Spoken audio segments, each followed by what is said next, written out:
2018 was the best annual performance for the US dollar since 2015. However, its winning streak could be coming to an end. According to a poll carried out by Reuters, 2/3 of currency strategists think the rally is largely over amid falling US rate hike expectations. I'm joined now by Vecchio from DailyFX in New York to get some insight into the greenback. Thanks so much for joining us. Now, we've been seeing the US dollar break out of this 3-month range. It's coming under pressure over the last month, down around 3% from those highs back in December. So do you see further downside from where we are now? It's absolutely possible that we see more downside in the U.S. dollar from here. A break of the 3-month trading range going back to mid-October is significant, as it also represents a break of the uptrend from the April and September lows. In effect, the 2018 uptrend has been eliminated as well. During this time, we've seen the impetus be the shifting expectations around what the Federal Reserve will do, and thus far in 2019, they've done nothing to dissuade markets from thinking that fewer rate hikes will be coming than what they previously prescribed.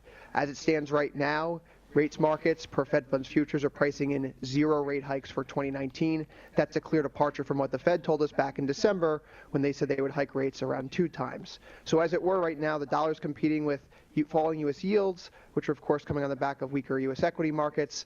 Falling U.S. yields right now are undercutting a key source of strength for the dollar, which has been the carry trade as the highest yielding currency in the G10 space. The dollar has benefited from capital inflows in recent years, particularly last year. Right now, that edge appears to be disappearing, and this could be a turning point for the U.S. dollar. So I know you've been sitting on this long dollar position and you've been looking to make a change there. Tell us about your trade. Absolutely. Yesterday was a very significant day for the U.S. dollar basket, moving below 95.16 here on the chart. That was that pivot low that we had in early November, a level that we came in on the second day of the trading year in 2019, only to see failure yesterday. I think that's significant because as liquidity has returned to the market, as conditions around, we'll call it the themes of the year, the U.S.-China trade war, Brexit, the U.S. government shutdown, those have kind of solidified and crystallized. The dollar has really been on the brunt of all the bad news. And so right now, we find ourselves in a situation where the psychology of the market is changing, and what we're seeing previously as good factors for the dollar are now turned negative. In the near term, that means something like euro-dollar could get a little bit of a benefit. We've seen the Italian budgetary issue be removed as a negative factor right now in the near term. The Gilets jaunes protests in France have seemingly reached a point where they're not having that much more of a significant impact on the euro. French credit default swaps have stayed where they are, relatively speaking, since mid-December. So right now, the dollar is just in a position where it has the winds blowing against it. So if we're looking at that trade on the dollar index, where do you think is an attractive entry point and where might the stops go?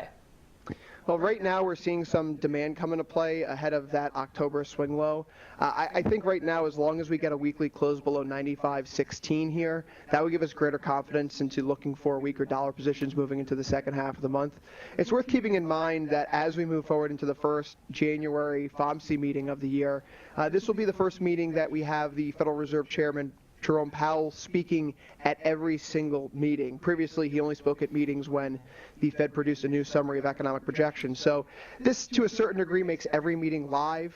Obviously, being in front of a hot mic will give the Fed chair a chance to expound upon some views that may otherwise not have come up in a simple typed statement. And therefore, I think that investors are going to be a little bit more anxious as we trade in the next few weeks. But any signs from the Fed chair that indeed the Fed is starting to pull back on its previous best laid plans, that could be something that undermines the dollar as we've seen so far in 2019. So you pointed to the fact that all of the meetings from the Fed are essentially now live. That's likely to be one of the key risks around this short dollar trade, or in fact long dollar trade, or any dollar trade that's likely to spur more volatility. But back to the short dollar trade, what are some of the other key risks out there? Right now, I have to think that if we do see a situation where we get out of the U.S.-China trade war and we have a resolution to the U.S. government shutdown, that's the type of situation where stocks can rally, we see U.S. bond yields go back up, and therefore the dollar is able to get a little bit of a lift as well. In that type of situation, dollar-yen would be the place to look. The yen has served as the safe haven du jour during these times of equity market stress. It's benefited greatly as U.S. yields have come down. So a reversal of that situation would be the place you want to look if, for some reason, all of a sudden we have these very significant risks cleared off the board. Until then, though, the dollar index is largely comprised of the euro. It's 57.6% of the dollar index. So if you're talking about a short dollar index trade, you necessarily have to be looking long the euro.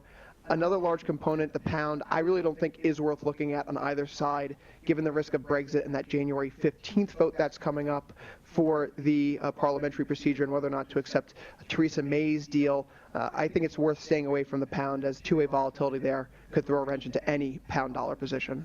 So you mentioned the trade tensions there. Obviously, we've seen those talks between the two leaders wrap up this week with not much conclusion, particularly we're still in that 90-day holding period. How do you see those trade tensions playing out? Well, there is a common expression going on around right now about the trade talks. It's difficult to negotiate with China because they measure their time span in dynasties, as they say, whereas President Trump's time span is realistically 2 years until his next election cycle. And maybe he gets reelected again and goes on for another 4, but the time span in which he's operating on is very different than that of his Chinese counterpart. So maybe they can take a little bit more pain here. It stands to reason, though, that this is starting to bite on both sides. After all, if Americans are buying fewer Chinese goods, that means Chinese consumers will have less money in their pocket because they are the workers that are producing those goods. That's bad for the Chinese economy. It's bad for the U.S. economy, as we're starting to see some signs of import inflation come into play. It's serendipitous right now for the U.S. that energy prices have collapsed as much as they have since the beginning of October. Otherwise, the disinflation that we're seeing in top-line CPI figures wouldn't be there, and the evidence of the deleterious effects of the trade war would be more pronounced. So I think as things stand right now, as we move deeper into the year, every day that passes, the trade war gets a little bit worse. The impact on American industries, exporters, becomes a little bit more significant, and that's going to raise pressure for President Trump and the administration to get something done. Ultimately, I think they're going to have to cave on some of their more stringent demands to bring the Chinese to the table, but it does seem like there is some desire to get some deal in place here. Worth noting, President Trump has called the stock market a scorecard before, and the stock market has taken a hit around some of these trade concerns. It's been said that he wants to get the stock market back up, and resolving this trade dispute would be the way to do so. Chris, thank you so much for your time. Of course, glad to have you. Thanks. That was Chris Vecchio from DailyFX in New York. I'm Victoria Scholar. Thanks for joining us on IGTV, and we'll see you very soon.